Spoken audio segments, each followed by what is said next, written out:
Belajar sejarah, menumbuhkan hikmah, membangun masa depan. Assalamualaikum warahmatullahi wabarakatuh. Selamat datang dalam pembelajaran sejarah. Pada video kali ini, kita akan membahas tentang sumber sejarah. Materi ini tidak hanya membantu kita memahami masa lalu, tetapi juga mengajak kita belajar, tumbuh, berkembang, dan berbagi sejarah agar menjadi pribadi yang lebih bijak dalam menjalani kehidupan. Inilah semangat TERA-SFATMAWATI. Belajar sejarah dengan makna, nilai, dan refleksi. Pengertian sumber sejarah. Sumber sejarah adalah segala sesuatu yang dapat memberikan informasi tentang peristiwa, tokoh, serta kehidupan masyarakat pada masa lampau. Melalui sumber sejarah, kita tidak hanya mengetahui apa yang terjadi, tetapi juga belajar memahami nilai kehidupan. Sebagai bagian dari tema sejarah dan fokus pada sejarah dalam pembelajaran. Sumber sejarah berdasarkan bentuknya.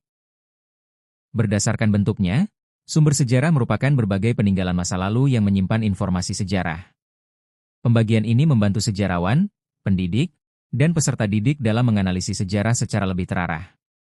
Sejalan dengan tuntunan pendidikan dan materi pembelajaran.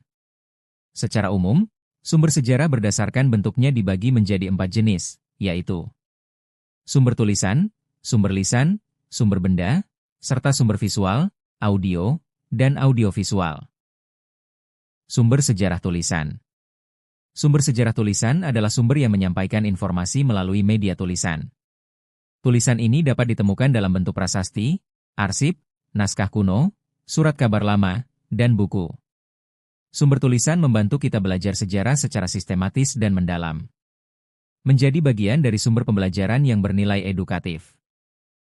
Contoh sumber tulisan. Beberapa contoh sumber sejarah tulisan antara lain. Prasasti, kitab atau babat, arsip, surat kabar lama, serta buku sejarah. Melalui sumber ini, kita dapat melakukan analisis sejarah secara lebih akurat dan bertanggung jawab. Sumber sejarah lisan. Sumber lisan adalah sumber sejarah yang disampaikan secara lisan oleh orang yang menyaksikan, mendengar, atau mengalami langsung suatu peristiwa sejarah. Dalam kajian internasional, sumber lisan dikenal sebagai oral history. Sumber ini mengajarkan kita pentingnya mendengarkan pengalaman hidup orang lain sebagai bentuk refleksi dan empati. Contoh sumber lisan.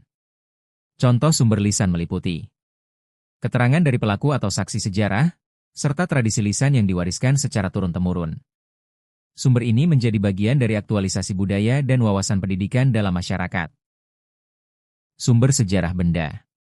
Sumber benda adalah sumber sejarah yang berasal dari benda-benda peninggalan masa lalu. Untuk memahaminya, diperlukan penelitian dan analisis yang cermat. Sejalan dengan edukasi cagar budaya dan refleksi materi guru. Contoh sumber benda. Contoh sumber sejarah benda antara lain artefak, fosil, dan bangunan bersejarah. Benda-benda ini mengajarkan kita untuk menjaga warisan sejarah sebagai bentuk tanggung jawab moral dan budaya. Sumber visual, audio, dan audiovisual. Selain itu, terdapat pula sumber sejarah visual, audio, dan audiovisual. Sumber visual dapat berupa foto, lukisan, dan peta. Sumber audio berupa rekaman suara dari masa lalu.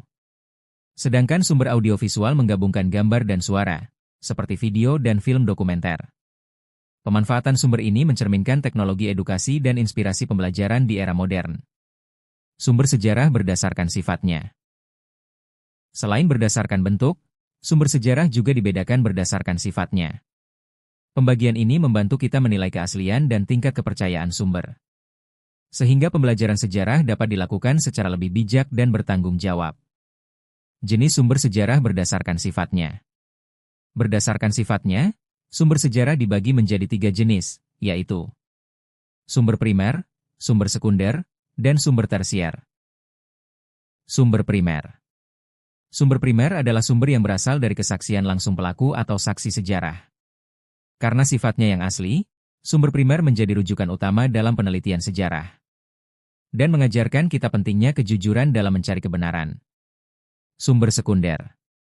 Sumber sekunder adalah sumber yang berasal dari penafsiran orang lain, bukan pelaku langsung peristiwa. Sumber ini berfungsi sebagai pelengkap dan membantu kita memahami sejarah dari berbagai sudut pandang. Selaras dengan nilai analisis sejarah dan wawasan pendidikan. Sumber tersier. Sumber tersier merupakan sumber yang berisi rangkuman atau kompilasi dari sumber primer dan sekunder. Contohnya adalah ensiklopedia, kamus sejarah, dan buku ringkasan materi. Sumber ini membantu kita belajar secara ringkas dan terstruktur. Sumber visual, audio, dan audiovisual. Selain itu, terdapat pula sumber sejarah visual, audio, dan audiovisual. Sumber visual dapat berupa foto, lukisan, dan peta. Sumber audio berupa rekaman suara dari masa lalu. Sedangkan sumber audiovisual menggabungkan gambar dan suara, seperti video dan film dokumenter. Pemanfaatan sumber ini mencerminkan teknologi edukasi dan inspirasi pembelajaran di era modern. Sumber sejarah berdasarkan sifatnya. Selain berdasarkan bentuk, sumber sejarah juga dibedakan berdasarkan sifatnya. Pembagian ini membantu kita menilai keaslian dan tingkat kepercayaan sumber. Sehingga pembelajaran sejarah dapat dilakukan secara lebih bijak dan bertanggung jawab. Jenis sumber sejarah berdasarkan sifatnya. Berdasarkan sifatnya, sumber sejarah dibagi menjadi 3 jenis, yaitu sumber primer, sumber sekunder, dan sumber tersier. Penutup. Dengan memahami berbagai bentuk dan sifat sumber sejarah, kita dapat menjadi pembelajar yang lebih kritis, reflektif, dan bijak.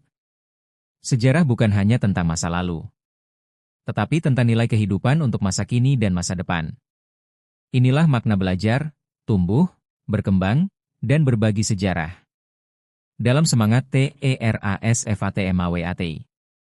Terima kasih telah menyimak. Semoga pembelajaran ini menginspirasi dan memberi manfaat bagi kita semua. Dari sejarah kita belajar, untuk masa depan kita bertumbuh.